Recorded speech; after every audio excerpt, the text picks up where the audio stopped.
In this segment, we're here with Tim Alexander, and Tim has a quite unique role in that he is the first person to ever capture the slogan, yes, sir. I am UAB. I am UAB. We actually got it off of a shirt and a picture. The picture was of you Right.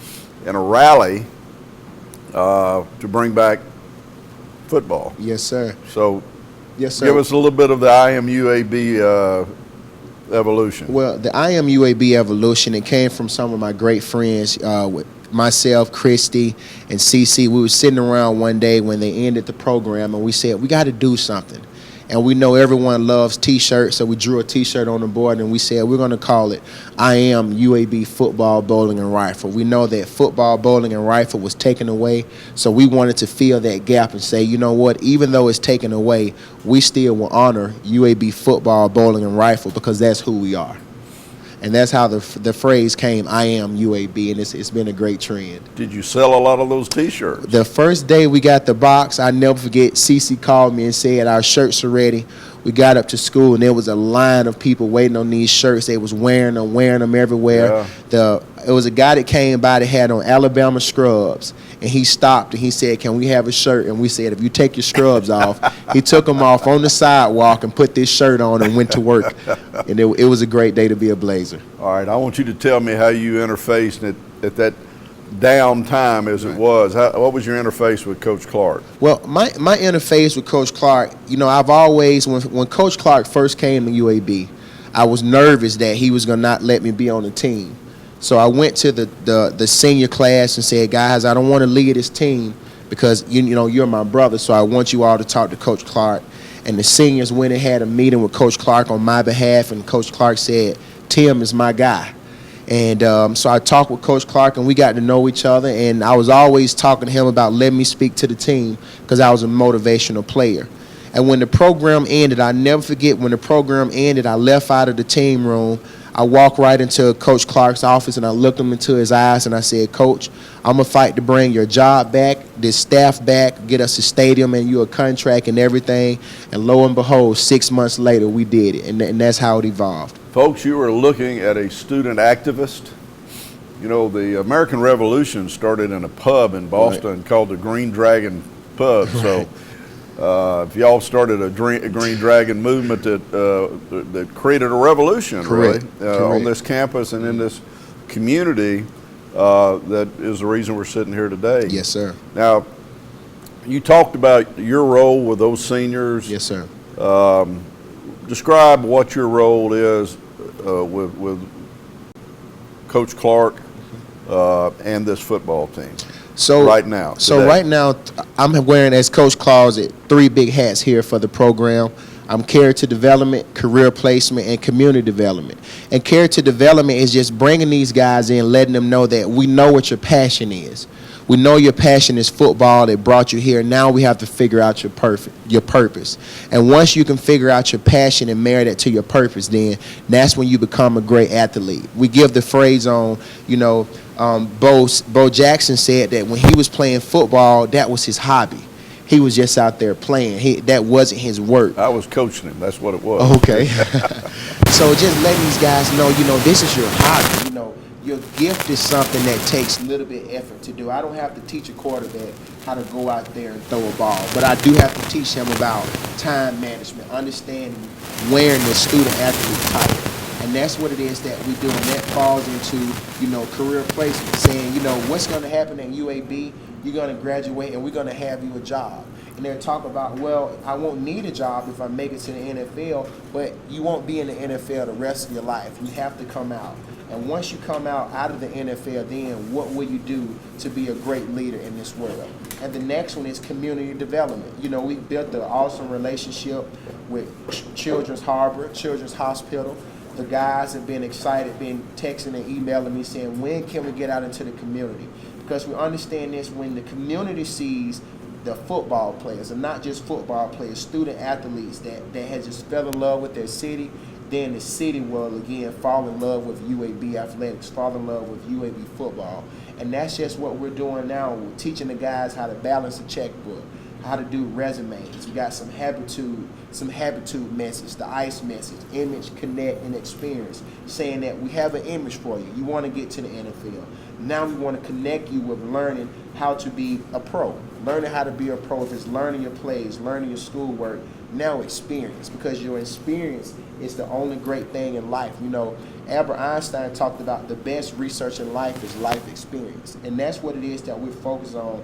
How can we focus on the 100% player? We're swapping out some equipment here. Let me ask you, community service. You mentioned Children's Harbor. Right. It's at Children's Hospital, but it's its own organization. You and I were both there at the same time, and we both got the same indoctrination. Right. Explain to people what Children's Harbor is, Right. and what the service that these athletes can provide for Children's Harbor. Well, what Children's Harbor is to me it's a place where students with abilities can go in and have the ability to do anything that they want to. So as young kids that may have cancer or may just have something going on with their organs, they're put in a place now to where they have the ability to do anything. And so they have this place set up where they can read, where they can write, where they can get their hair done. And that way they're taken out of society, where society judges them on, oh, because you know you may have cancer, you're different than I. But Children's Harbor say, you know what, these kids are handicapable. They can do anything that they're put their mind to. They have a lake house for them where they do huge counts for them each and every week. Right. And this is just an opportunity for UAB football to go in, whether it's playing, you know, doing recess with them, doing the puzzle with them, letting them know that I understand what you're going through, but you're now my hero because I understand that it could be worse. So Children's Hospital is just a place where they've taken these kids from all over the world, Critically ill kids. critically ill kids, and provide an opportunity for them that they don't even think about their illness. Right. Because I went in a room and saw some, and they was just so excited. And to them, they're typically fine, but by paper, it shows that they have a critical illness, and we're just trying to get their mind off of that. Well, I don't think there's anybody more excited than Children's Harbor, Right. because it takes volunteers to support this critical mission. And in particular, these volunteers will have an amazing effect on youth. It's always been amazing to me. Right. We all learned as that bigs to look up these athletes Right. and say, that's who I want to be. Right. And these young children certainly have an obstacle, but they still have the same spirit. Correct. And so they're looking at these guys and saying, I want to be like you one Correct. day. And, Yes, and sir. just because they have that intimate connection with them, and whatever period of time you do that, you're really going to bring a level of normalcy back to really what is by and large an abnormal situation that you hope doesn't reshape these people into something from what they originally were. So, Tim, I can tell you, I mean, your role there in bringing that message forward is going to be special to a lot of people, and, Yes, sir. and appreciate you for that. All right, let's go to another place.